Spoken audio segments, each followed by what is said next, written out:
Ai, é tão triste que pessoas trans tenham nascido no corpo errado, né? Mas e se tivesse um jeito da gente corrigir esse defeito, sabe? Pra fazer com que a pessoa trans nasça no corpo certo? Deletando assim a transgeneridade da humanidade.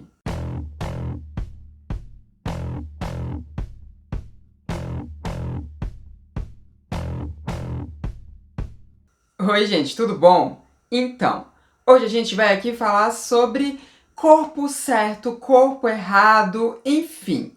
A gente vai ter uma conversa sobre esse conceito a respeito de transgeneridade, de que nós, né, tenhamos nascido em um corpo errado, que o corpo em que nós, pessoas trans, nascemos, não era o corpo em que nós deveríamos ter nascido. Enfim, a gente vai falar sobre esse conceito completamente equivocado que por vezes, né, pode esbarrar em eugenia. Pois é, eu disse eugenia. Acontece que na semana passada eu fiz uma dessas lives comuns aqui do Transmissão em que eu converso com inscritos. Eu não preparo nenhuma pauta, não tem nenhum assunto prévio, eu vou só conversando com os inscritos de acordo com aquilo que eles vão trazendo pra mim e a gente vai ali desenvolvendo uma conversa. Uma das pessoas que surgiu lá nessa live, que aconteceu na semana passada, essa pessoa disse que nós, pessoas trans, deveríamos focar a nossa luta em estudos científicos que descobrissem como mexer no nosso DNA para que a gente nascesse no corpo certo. Isso num período, né, embrionário ainda. Bom, eu me irritei muito nessa live. Eu apontei o quanto que isso era um pensamento eugenista. E isso virou uma discussãozinha lá com essa pessoa. Se você quiser ver essa live, você pode vê-la clicando no card aqui em cima. Mas vamos nos ater aqui a esse fato específico. Vamos nos ater aqui a esse conceito de uma pessoa trans ter nascido num corpo errado. E depois a gente vai falar sobre como que isso esbarra, sim, em eugenia.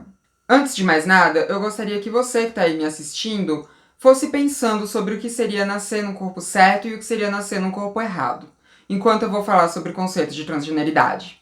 Transgeneridade é um fenômeno humano, uma experiência humana, em que a pessoa não se reconhece com o gênero que lhe foi atribuído ao nascimento. Ou seja, a pessoa, quando ela nasce, é designada enquanto um homem por ela ter um pênis ou uma mulher por ela ter uma vagina, e à medida que essa pessoa se desenvolve e começa a ter um entendimento de si, ela percebe que esse conceito de gênero, seja de homem ou de mulher, atrelado ao genital, não contempla essa pessoa. E a partir disso, ela faz uma transição de gênero. É importante ter a transição de gênero aqui. Bom, esse é o conceito de transgeneridade. E se você tá aí pensando que faz sentido, então, a gente dizer que uma pessoa trans, ela nasceu num corpo errado porque ela não se identificaria com aquilo que lhe foi atribuído ao nascer, eu vou te dizer, você está completamente errado, ou errada, ou errade, eu sei lá qual é o seu gênero, mas você está em completo erro. Isso porque o que seria um corpo errado? O que é que compõe um corpo, necessariamente dizendo?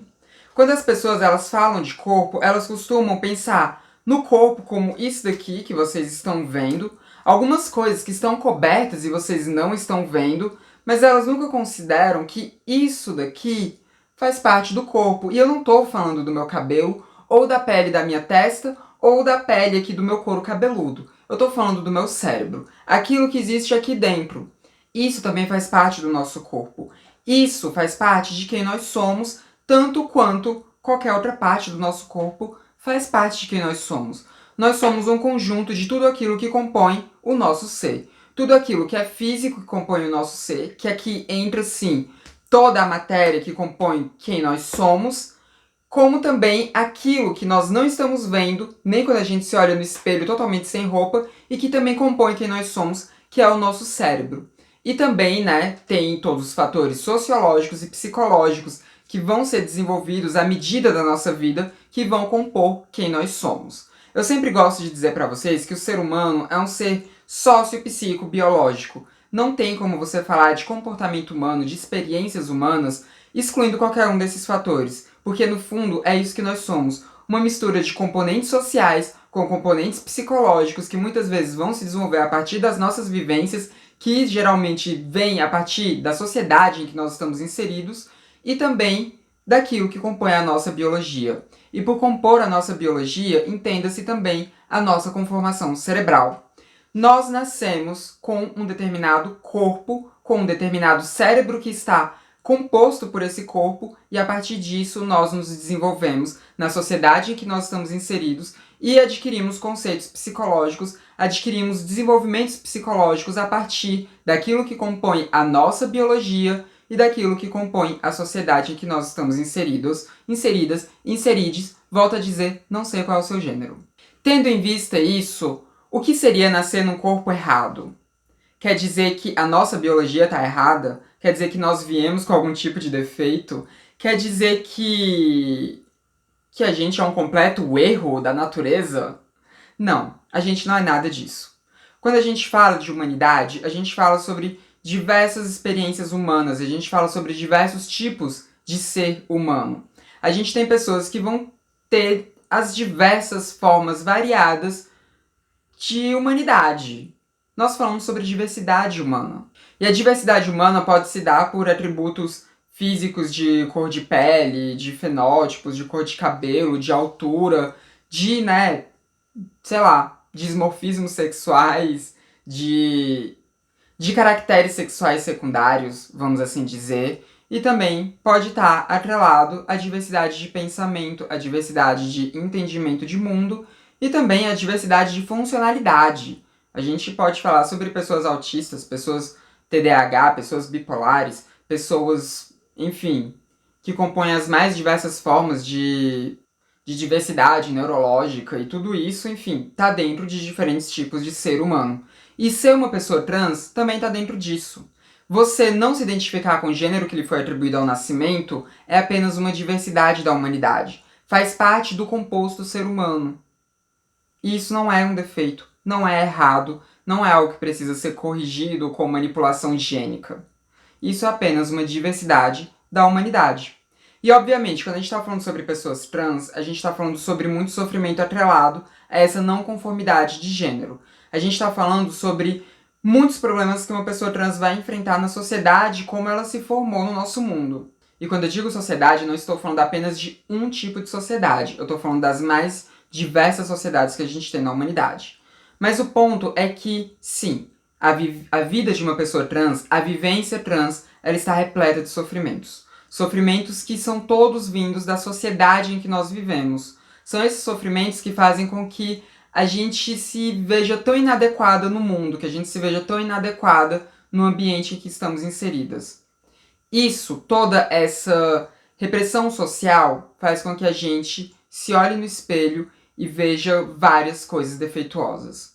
Eu tô dizendo que se a gente não tivesse a sociedade sendo tão transfóbica, tão machista, tão LGBTfóbica como nós temos, nós não teríamos disforia? Não é isso que eu tô dizendo, não. Porque tem coisas que estariam muito atreladas a nós, mesmo se a nossa sociedade fosse totalmente, livre de opressões de gênero. Ainda assim, nós olharíamos para o espelho e sentiríamos que determinadas partes do nosso corpo não condiz com quem nós sintamos que nós somos. Eu tô falando sobre, por exemplo, disforia genital. Eu, Samantha, tinha bastante disforia genital e precisei fazer uma cirurgia de redesignação sexual para que eu ficasse confortável com o meu corpo. Porque sim, eu vivia muito desconforto com o meu corpo. Muito desconforto mesmo. Que acontecia não apenas quando eu me olhava no espelho, mas todas as vezes que eu lembrava de todos aqueles caracteres sexuais secundários que compunham o meu corpo. Muita dessa disforia vinha assim da sociedade. Eu achava que eu deveria fazer cirurgias na minha testa. Eu achava que as minhas mãos sempre seriam um completo desconforto para mim por elas serem grandes. Eu achava que o tamanho dos meus pés era um problema muito grande. Eu achava que várias coisas no meu corpo eram um completo defeito. Tudo isso porque a sociedade colocou na minha cabeça que todas essas coisas são coisas que não deveriam estar em um corpo feminino, que elas deveriam ser diferentes em um corpo feminino. E à medida que eu fui iniciando minha transição de gênero, que eu fui tendo mudanças no meu corpo de acordo com os efeitos que os hormônios estavam fazendo em mim, que o estrogênio estava fazendo em mim, juntamente com o bloqueio da testosterona, todas essas minhas características que me causavam incômodo pararam de me causar incômodo. Eu parei de achar as minhas mãos demasiadamente grandes. Eu sei que elas são grandes, mas elas não me incomodam mais. O tamanho dos meus pés não me incomoda mais. E definitivamente a minha testa não me incomoda mais. Várias coisas eu passei a ver que não tinha nenhum problema, na verdade. Que elas não eram um fator que deveria me causar sofrimento. Outras coisas continuaram me causando muito sofrimento e foram, na verdade, aumentando a intensidade do sofrimento, como por exemplo o meu genital. E nisso eu fiz uma cirurgia. Eu fiz 3 cirurgias plásticas ao todo, né? Que foi minha raspagem de pomo de Adão, que era algo que me causava muita disforia. Os implantes mamários, que era algo que não chegava a ser exatamente uma disforia, mas me incomodava, porque eu ficava com uma aparência muito infantil. E também o meu genital, que eu fiz uma cirurgia de designação sexual. Essas foram as 3 coisas que realmente continuaram a me despertar disforia à medida que os hormônios foram causando efeitos no meu corpo. Eu, Samantha, não sou um parâmetro para medir toda a transgeneridade do mundo. Tem pessoas que elas vão sim sentir necessidade de fazer uma cirurgia de feminização facial, que elas vão querer fazer cirurgias nas mãos e nos pés, mesmo que isso seja impossível, pelo amor de Deus, não tem como fazer isso, parem de bitolar com esse tipo de coisa. Tem pessoas trans que vão passar a vida inteira com diversos desconfortos de coisas que não tem como ser revertida, mas que vão causar esse sofrimento. Bom, como eu disse, uma boa parte desse sofrimento vem da sociedade. Uma boa parte desse sofrimento vem de como a sociedade vai nos moldando pra gente enxergar o que seria um corpo feminino e um corpo masculino, e do como a sociedade vai dizendo pra nós que nós deveríamos nos encaixar nisso, que nós deveríamos ser ou homens ou mulheres, e portanto a gente deveria se encaixar em um desses corpos. Só que uma parte disso também faz parte de um composto biológico. Eu ainda vou fazer um vídeo aqui falando sobre a origem biológica da transgeneridade, que ela não é conclusiva em si mesma, mas que ela é um fator, sim, importante que a gente precisa levar em consideração. Esse fator biológico faz com que, de fato, a gente tenha uma disforia de gênero apresentada de acordo com o nosso corpo, com aqueles fenótipos que nós estamos enxergando em nós. Só que esse fator disfórico determinante, que vai além do que a sociedade nos dita que seria masculino e feminino, é um fator biológico que ele não é o suficiente para determinar que nós estamos em um erro biológico. É apenas uma diversidade biológica. Nem toda diversidade biológica vai ser isenta de sofrimentos atrelados a ela. O negócio é que, na sociedade em que nós vivemos, nós temos plena capacidade de modificar essas coisas. Nós temos plena capacidade de fazer cirurgias, de fazer intervenções hormonais, de adequar o nosso corpo para causar um conforto na nossa mente. Nós vivemos em uma sociedade em que tudo isso é possível. Bom, tudo isso é possível pelo menos do ponto de vista científico, do ponto de vista médico, porque do ponto de vista financeiro, isso não é tão possível assim, porque nós vivemos numa sociedade capitalista que é estruturada de uma forma a beneficiar poucas pessoas em detrimento da maioria. Isso se traduz também para a transgeneridade. Eu fiz 3 cirurgias plásticas, eu tô longe de ser uma pessoa rica, mas eu tô numa posição de privilégio social acima da maior parte das pessoas trans do nosso Brasil. A maioria não consegue ter acesso a esse tipo de intervenção cirúrgica. A maioria precisa entrar em filas do SUS, que demoram mais de uma década para que essas pessoas sejam chamadas, e às vezes, dependendo de onde elas nasceram, até para entrar na fila do SUS é muito dificultoso.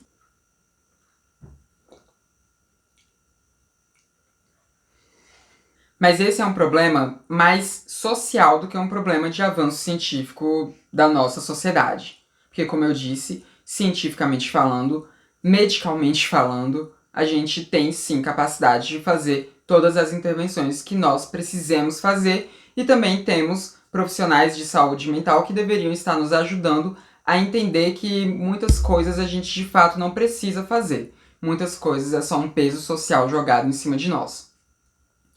Então, se nós vivemos em uma sociedade em que nós temos capacidade científica, que nós temos capacidade técnica para poder adequar o nosso corpo àquilo que nos vai causar um conforto, por que que então a gente continua dizendo que nós nascemos em um corpo errado quando a gente vai explicar a transgeneridade, sendo que o nosso corpo é tudo que nos compõe? A gente não nasceu em um corpo errado. A gente nasceu em uma sociedade que nos diz que nós somos erradas. Nós nascemos em uma sociedade altamente transfóbica que nos empurra inúmeros sofrimentos, que alimenta todas as nossas disforias de uma forma completamente absurda e que fica vendendo pra gente que nós nascemos em um corpo errado para que a gente se sinta mal conosco mesmas, para que a gente direcione o ódio para nós mesmas e não para essa sociedade que tanto impõe sofrimentos para nós, que tanto intensifica aqueles sofrimentos que nós já teríamos vindos da transgeneridade. Nós vivemos em uma sociedade altamente transfóbica, e é essa sociedade que é o problema. A maior parte dos sofrimentos que nós vivemos enquanto pessoas trans são sofrimentos sociais. 90% de nós ter que recorrer à prostituição para sobreviver é um fenômeno social. A nossa expectativa de vida ser de em torno de 35 anos é um fenômeno social. A nossa falta de acesso à saúde é um fenômeno social. Então, tudo aquilo que intensifica ou que causa de fato sofrimento em nós, atualmente, é um fenômeno social. Não é um fenômeno que parte de nós. Não é um problema nosso, exatamente. É um problema que a sociedade torna nosso. É um problema que a sociedade joga em cima de nós. E nós não nascemos em um corpo errado. Eu, Samantha, não nasci em um corpo errado. Eu nasci em um corpo correto. Em um corpo que eu precisei sim fazer algumas alterações que me causassem conforto, assim como uma boa parte das pessoas do mundo precisam fazer alterações para se sentirem confortáveis consigo, eu precisei fazer. E é isso. Obviamente, essas alterações, elas iam além das alterações que pessoas cisgênero costumam fazer? Sim, elas vão além dessas alterações. Mas ainda assim, a maior parte das pessoas sente que precisa fazer alterações para conseguirem se sentir confortáveis. A maior parte das pessoas faz algum tipo de intervenção, nem que seja pintar o cabelo. Isso significa que uma pessoa que nasceu com o cabelo, sei lá, preto, mas ela gosta de pintar o cabelo de loiro, ela tenha nascido com o corpo errado, com a genética errada por o cabelo dela ser preto? Não, não quer dizer isso. Obviamente que são exemplos completamente diferentes, porque você pintar o cabelo é muito menos, é uma intervenção muito menos agressiva do que você fazer uma cirurgia de redesignação sexual, mas ainda assim são coisas que as pessoas modificam nos seus corpos. A gente tem os nossos corpos, que eles pertencem a nós, e nós podemos sim modificá-los para nos sentirmos confortáveis, desde que essas modificações não coloquem a gente em risco, obviamente. E esse conceito de nascer em um corpo certo ou nascer em um corpo errado sempre me incomodou muito, porque esse conceito ele não é atribuído apenas à transgeneridade. E se fosse atribuído apenas à transgeneridade, já seria motivo suficiente para ele me incomodar muito. Mas muitas pessoas falam que, por exemplo, pessoas que nasceram com algum tipo de deficiência, elas nasceram com um erro no corpo, ou que elas nasceram com um corpo errado, que elas deveriam ter nascido com um corpo correto que não carregaria aquela deficiência. A gente vê pessoas falando isso sobre tons de pele. Tem pessoas que elas sofrem violências racistas tão grandes na nossa sociedade que elas sentem que a cor de pele delas, negra, é um defeito que deveria ser corrigido. É um defeito que elas tiveram no corpo delas. É um defeito que elas não deveriam ter tido. Que o corpo delas está errado por elas terem uma pele numa tonalidade negra. Todas as vezes que a gente fala sobre pessoas terem nascido em um corpo errado, a gente cai em um pensamento eugenista de querer definir o que seria o corpo certo e qual seria a experiência humana que deveria ser a correta. A gente cai naquele tipo de pensamento que pautou muito a ciência há muito tempo atrás, há décadas atrás, há séculos atrás, de que existia um tipo de ser humano que era o correto e outros não eram. Algo que foi, inclusive, muito pautado durante o período nazista. Não estou dizendo que todas as pessoas que têm um pensamento assim sejam nazistas, mas são coisas que estão próximas ali, de certa forma. Que é uma ideia de que teria um tipo de ser humano que seria o correto, um tipo de ser humano que seria o superior, um tipo de ser humano que teria a supremacia, um tipo de ser humano que deveria ser replicado de novo, e de novo, e de novo, e de novo. Tudo isso vem desse entendimento de um corpo certo, um corpo errado, e que muitas vezes é normalizado quando a gente fala de transgeneridade. Quando alguém vira para mim e fala que nós, pessoas trans, deveríamos lutar para que os avanços científicos aumentassem a ponto da gente conseguir fazer uma modificação genética em embriões humanos para que esses embriões humanos não se desenvolvessem enquanto pessoas trans, para que esses embriões humanos eles ficassem com os seus corpos corretos, entre aspas, essa pessoa está me sugerindo eugenia. Essa pessoa está me sugerindo que a melhor forma de evitar o preconceito que pessoas trans sofrem na sociedade e todo o sofrimento atrelado a esse preconceito que pessoas trans sofrem na sociedade seria eliminar pessoas trans. Seria impedir que pessoas trans existissem. Seria impedir que esse aspecto da diversidade humana fosse presente na sociedade. É um tipo de higienização social altamente eugenista. É uma coisa absolutamente escrota e que vem desse conceito que é tão divulgado. E não, esse conceito de um corpo certo, um corpo errado, não tem nada a ver com, de fato, as contribuições científicas a respeito do que compõe transgeneridade do ponto de vista biológico.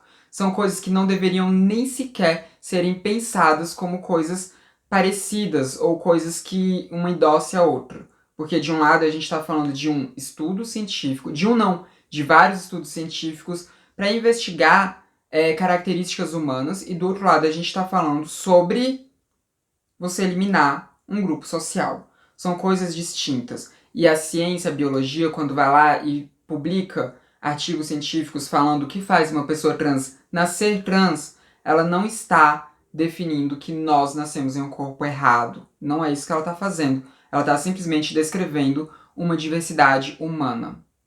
É apenas isso. E nós, enquanto sociedade, deveríamos ter mais letramento científico para conseguir diferenciar isso, para conseguir entender isso. Infelizmente, nós não temos. Mas, a gente pode sim pensar um pouco sobre o que a gente está querendo dizer quando diz que uma pessoa nasceu no corpo errado ou que uma pessoa nasceu no corpo certo. Eu, Samantha, fui designada menino ao nascer.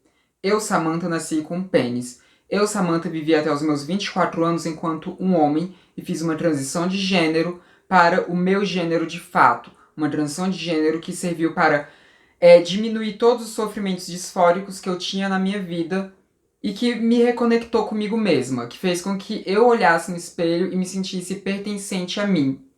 Mas eu, Samantha, não nasci em um corpo errado, e o meu corpo pré-transição não era um corpo errado. Ele só não estava tão compatível com o meu entendimento de mim. Mas era algo que poderia ser modificado sem que eu precisasse trocar de um corpo. Eu não precisei trocar de corpo. Eu não saí do meu corpo antigo e entrei no corpo novo. Esse corpo é o mesmo corpo antigo. Eu só fiz algumas alterações hormonais e cirúrgicas que fizeram com que esse corpo se adequasse a mim. E apenas isso. Não é um corpo errado. É um corpo que não tinha sido trabalhado de forma necessária para ele poder conversar com a minha mente. Eu acho que a gente deveria começar a pensar a transgeneridade mais partindo desse ponto do que do ponto do corpo errado, do que do ponto, sei lá, de um defeito da natureza. Porque nós não somos um defeito da natureza. Nós somos uma diversidade humana. Nós fazemos parte daquilo que compõe a humanidade da sua forma mais, enfim, humana possível. Bom, esse foi um vídeo um pouco mais reflexivo aqui do Transmissão. Me diz aí o que você achou disso, o que você achou das minhas colocações aqui, então comenta aí embaixo. Se você não tem o que comentar, manda aí um morcego no engajamento que já ajuda muito. E também não se esqueça de dar o seu like, que isso ajuda o YouTube a disseminar o meu conteúdo para mais pessoas. E também compartilhe esse vídeo com todo mundo que você conhece e se inscreva nos canais caso você não seja inscrito ainda. Esse foi mais um vídeo do Transmissão, canal sem tema. A gente se vê na próxima. Até mais!